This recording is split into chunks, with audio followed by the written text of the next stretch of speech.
The McAlvany Weekly Commentary, covering monetary, economic, and geopolitical news events. Gold has been interesting. For the month of April, 70 tons, roughly 7.4 billion in gold was purchased via ETFs in China. That's double the previous month's record. I think tariff uncertainty added to buying. But what's interesting is the global share of ETF buying in China moved higher from 3% of the global total to 6%.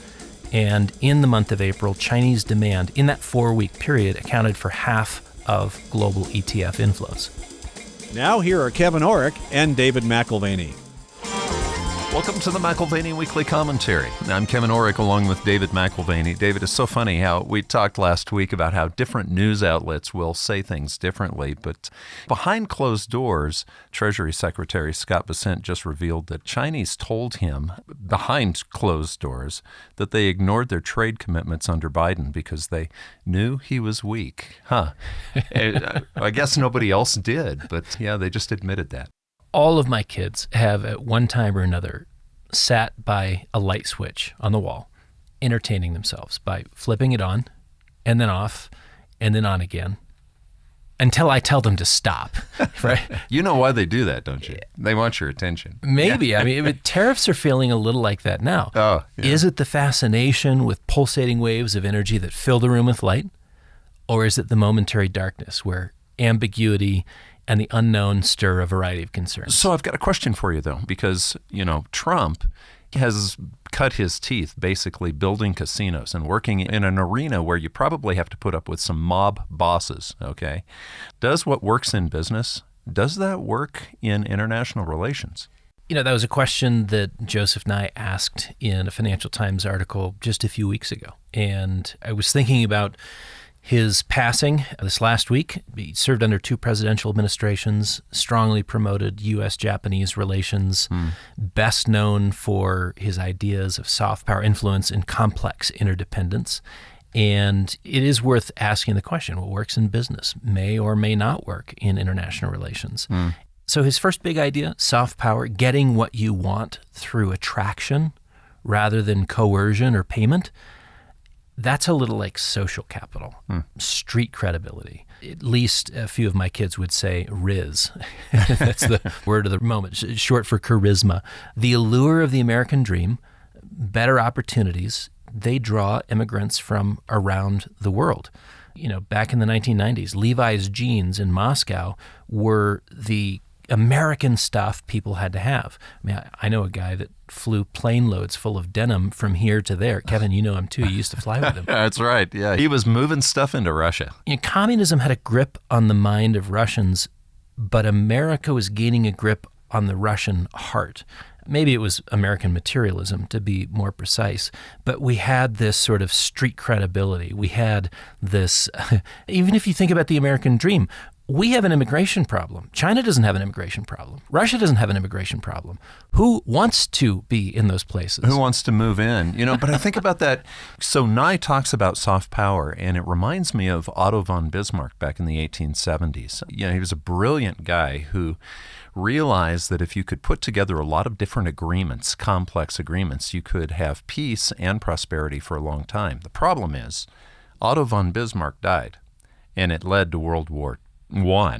Okay, when things start falling apart, that's where that international relations thing, if you're using soft power, it better work for everyone, not just the guy who put it together. Well, Nye's other big idea was that of complex interdependence. Yeah. And I think probably the best example of complex interdependence is the European Union, where you have so many economic strings attached. You've got trade, you've got labor, you've got mobility.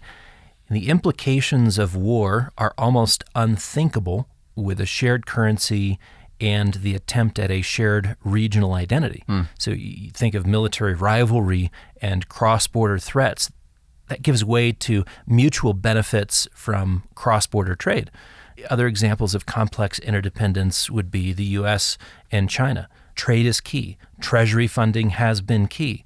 We have countless interlinkages between supply chains and manufacturing and material support of the U.S. Treasury market.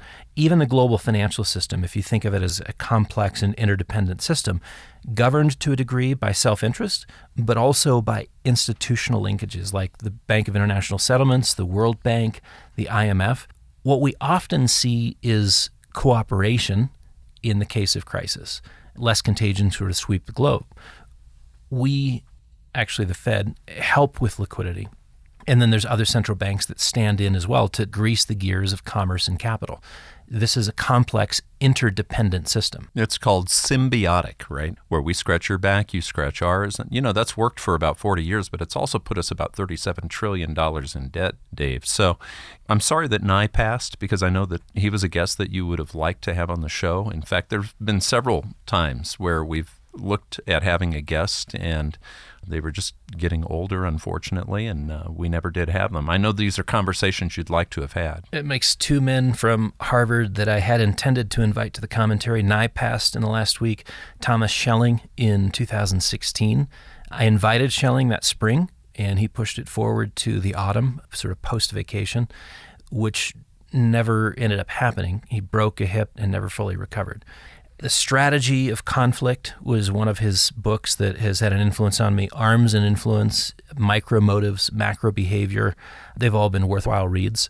And Schelling probably, just for context, had more influence over avoiding nuclear war, the world avoiding nuclear war, than any other person. He was an economist, studied behavior, theorizing about conflict avoidance, and constantly working through scenario analysis. And I think one of my appeals to his version of economics is he was not the math-driven econometrician that you so often find in economics departments today. He won the Nobel Prize in 2005. However, we interviewed one of his students, Robert Jervis. It was actually Jervis that introduced me to Schelling, in a bibliography, of course.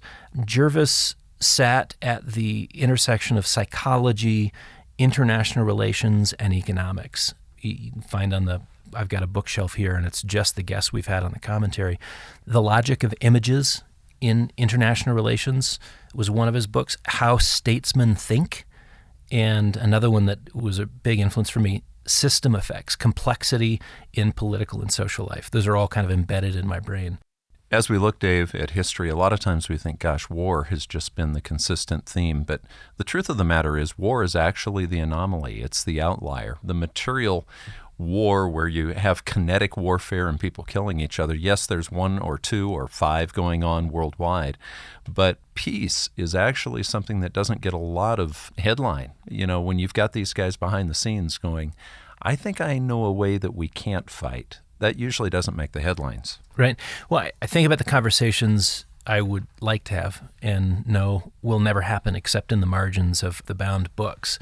Questions that these men are suited to answer that I think would shed light on where we're at in time and what's likely to evolve. What wisdom would they share with us? What has been may not remain forever. You can think about that in terms of sort of the history of a great empire. It's one of the other things that we have in our office is walls full of maps of ancient and expired empires. Through steps and missteps, you've got policy decisions which affect trajectories and public outcomes, not only in the present, but decades into the future. Countries grow strong or countries become weak by the ideas they feed on and the decisions that are made based on those ideas. One of the things that you've repeated to me, and I just figured out why, is ideas have consequences. I didn't realize that was required reading for you when you were 14 years old. Oh yeah, Henry Grady Weaver's classic book, Ideas Have Consequences. I think it was required summer reading when I was 13 or 14. Okay. We continue the tradition. We've just made the book list for each of the kids, and they kind of roll their eyes, and I have to remind them to read a certain number of pages a day, or they wait until the last week, and then it's impossible. Yeah, but maybe when they're 50, they'll be talking to somebody saying, hey, I had to read this book when I was 14. Right. Ideas Have Consequences. It's summarized by the title. Yeah. It sort of states the obvious and is implicitly a cause-effect sequence. Jervis and Thomas Schelling were both fascinated by consequences, but even more so unintended consequences. And today we are watching in real time. We're seeing that actions are as consequential as ideas. Time's going to tell whether it's for better or for worse. We've talked to... Yeah, George Friedman. Yeah, he said we'd have a storm before the calm. Yeah, so is it the storm before the calm or the calm before the storm? The fear is we're facing the end of American influence or the beginning of influence of a different kind.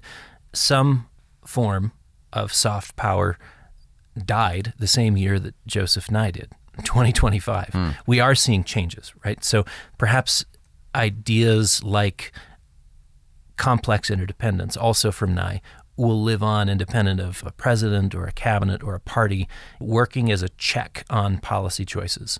And certainly the financial markets revolting when appropriate and serving as a disciplinarian, that has been in effect. You remember James Carville's comment, I used to think that if there was reincarnation, I wanted to come back as the president or the Pope or as a 400 baseball hitter. But now I'd like to come back as the bond market because you can intimidate everybody.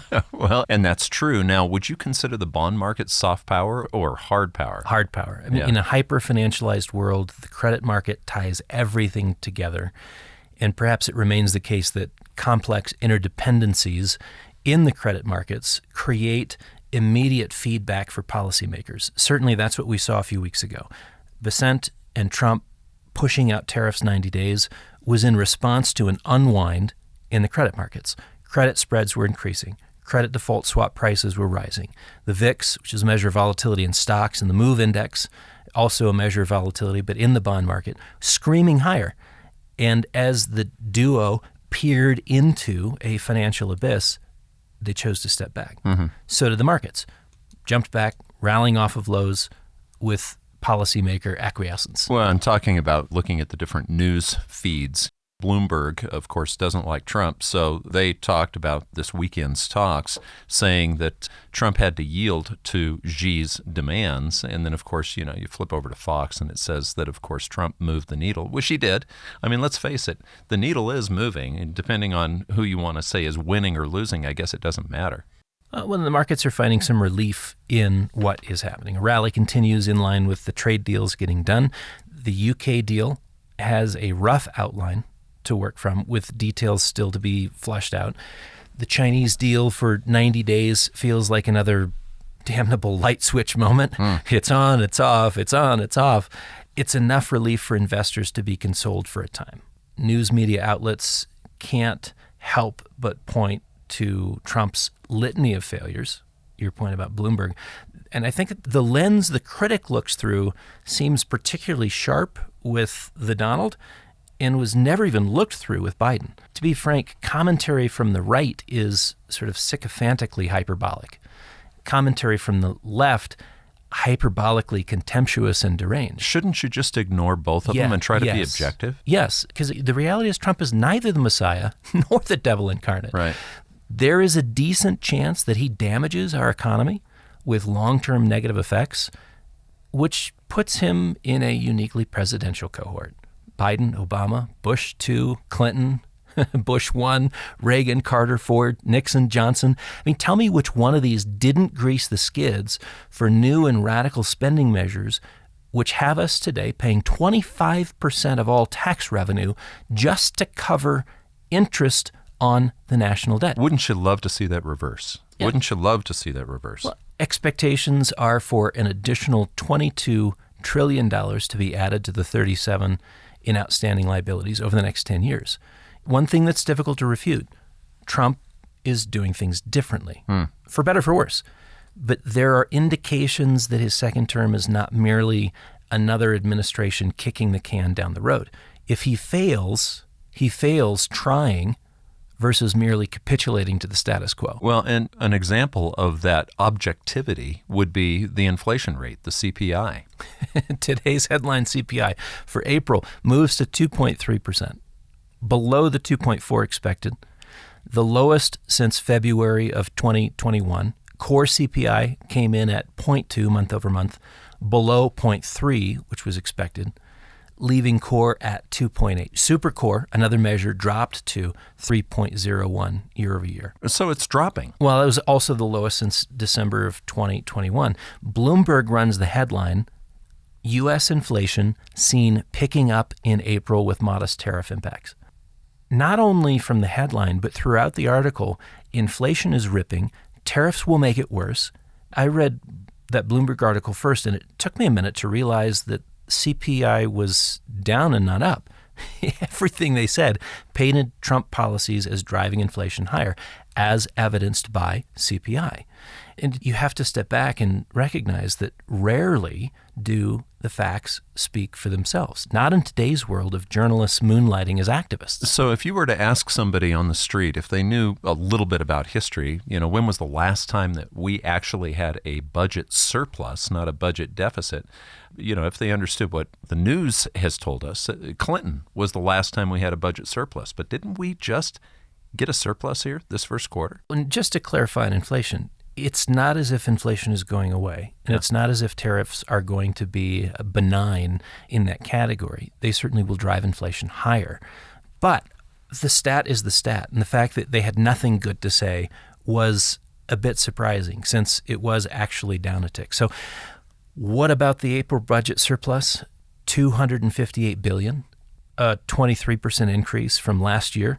And that combines strong tax receipts with the increased collection of import duties. Good news, at least for the month. We have October 1st to the present, so this is the first 7 months of fiscal year 2025. Remember that the fiscal year is not the same as the calendar year.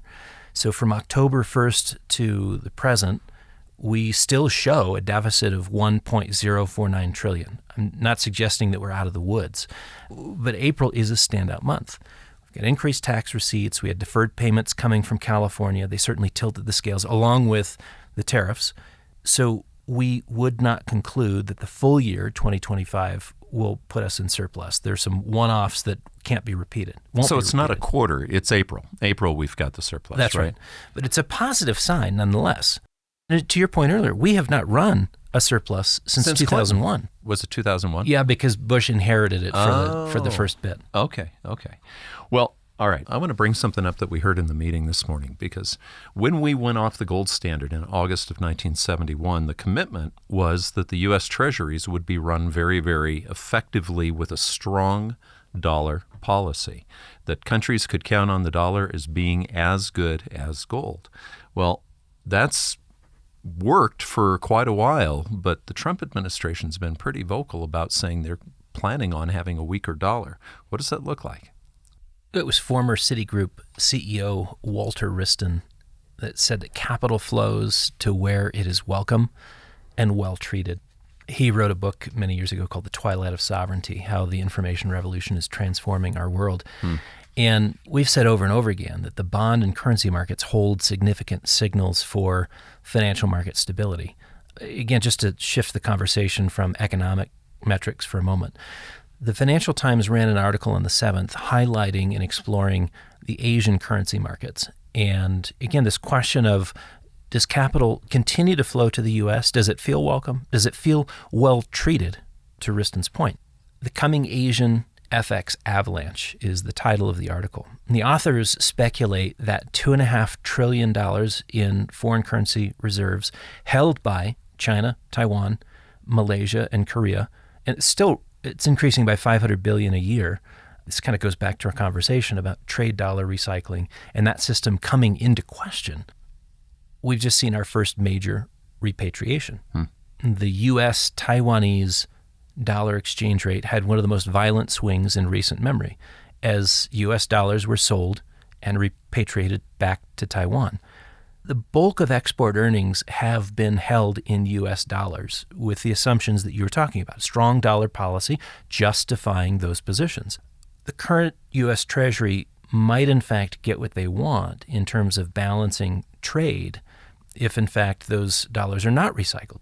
Bessent and his team see an undervalued set of Asian currencies as a form of trade manipulation. So you could say if they're undervalued, then the U.S. dollar is overvalued, and Bessent would like to see the dollar trade lower. So we are, in fact, moving into an era where a weak dollar policy is chosen instead of what has been the standard since 71. So if you're a foreign bank and you know that that's happening, you're going to have to recycle your money into something else other than dollars. But the U.S. Treasury might get more than they wished for. If another round of appreciating Asian currencies and depreciating U.S. dollar holdings occurs, and again, this is within mind, sort of those who are long U.S. dollars, they may in fact have the equivalent of an unstable snow condition, right? That's the reference to the avalanche. Just to quote from the article, the overhang of liquid dollar holdings is just too large. If the dollar weakens, the Fed cuts rates, and China stages a cyclical rebound. In other words, both the push and pull factors that kept the export earnings in dollars outside the home countries in the past years will potentially flip signs in the coming quarters. At the same time, many of those holding long dollar exposures know well that the dollar is overvalued. Well, again, we come back to the U.S. Treasury and the Oval Office. They agree with the overvaluation assessment and would like to bring the dollar lower on a relative basis. Yeah, they want to see the lower rates. They want to see the dollar actually competitive with other currencies. Yeah, add to that the desire to see lower rates. And the Treasury Department would like to see the same. Of course, they're not getting any cooperation from the Treasury market. They're being rebutted. The policymakers are sort of at odds with where the market is moving as rates have gone higher. You may well trigger the avalanche. Then we come back to that point of a cyclical rebound in China. They have tremendous latitude for fiscal stimulus. And I think we'll see it at scale this year. Just before the meeting this last weekend between the Chinese and U.S. delegates, you had reserve requirements coming down. You had a number of measures, up to $138 billion in stimulus made available through the banks. So the supply of Chinese credit is on the increase. Demand is not really matching it. I think the monetary policy tools, what we saw being used last week was just to buffer U.S. tariff impacts. But the real action starts when fiscal stimulus begins. So a cyclical rebound in China, as weak as they have been in some respects, they have the latitude to stimulate in ways that we don't. So with Chinese inflation stats actually going negative, that's where I think they have the latitude. If they did fiscal stimulus like we did during COVID, they're not necessarily going to be decimated by a surge in inflation. The U.S. is not in the same position to flog monetary policy, to flog fiscal policy. So was it J.P. Morgan, their analysts, that said that if just half of 1% of foreign monies that are held in dollars comes into gold, I'm going to bring gold up because where else do you go? I mean, when the dollar's going to be weakened. If half of 1% went into gold, you're looking at what, $6,000 gold? That's right. And this is predicated off of about somewhere between 25 and $27 trillion of foreign holdings, U.S. dollar assets. Gold has been interesting. For the month of April, 70 tons, roughly 7.4 billion in gold was purchased via ETFs in China. That's double the previous month's record. I think tariff uncertainty added to buying. But what's interesting is the global share of ETF buying in China moved higher from 3% of the global total to 6%. And in the month of April, Chinese demand in that 4-week period accounted for half of global ETF inflows. It's not just tariff concerns. Chinese equities have underperformed. Chinese real estate remains under pressure. And gold had an impressive 2024 year-to-date performance has attracted attention. And it's worth keeping in mind that the motivations thus far in terms of people moving to gold, one of two things: central banks reallocating reserves or investors chasing a trend, playing momentum. And I would merely comment here that when gold finally hits stride and is sprinting, not walking towards the finish line, it will be driven by fear, not greed. And I think greed is still one of those factors that's there today. The World Gold Council noted that for the first quarter, total gold demand increased by a mere 1% versus Q1 2024. But if you account for a 1% increase in tonnage demand and translate to dollars, it is actually a 26% increase in demand, from 91.16 billion to 114.96 billion. And I'm just using the average price in 2024 of $23.88 versus the average price thus far this year of $20 $9.79. Well, and you talk about the motivation between greed and fear, and your family's company's been around 53 years, and we know that sometimes there's greed in the gold market, but that's not really that great of an effect. It's the fear aspect that is huge. And I would just point out, Dave, for our listeners, please go to our website, McAlvany.com, go over to the news section and read Morgan Lewis's Hard Asset Insights. This last Friday's was just outstanding because it explains the correlation between the central bank buying, which is not fear-based, it's just simply preparing for a lower dollar. The central bank buying and the correlation to the price of gold really since 2008 is almost 1-to-1. Well, and maybe it's a preparation for less dollar hegemony and seeing the importance of gold in the absence of that dollar hegemony. So reflect on the market opportunism present in global gold demand today. And it really is fixated on 2024 price performance and year-to-date 2025 price performance. Layer in what we see as a long-term trend of de-dollarization and a reduction of exposure to U.S. dollar assets. This is the dollar recycling to gold recycling. Your point earlier, I think, is great. J.P. Morgan describes it that way. 0.5% allocation of foreign-held U.S. assets to gold lands you at $6,000 an ounce. Capital flight from U.S. assets has already begun. And if you want to look at the DAX, you want to look at the CAC, this is the German equities market, the French equities market, a variety of emerging markets. They've already proceeded as if on script year to date. Their performance has been exceptional, while U.S. equities have witnessed outflows.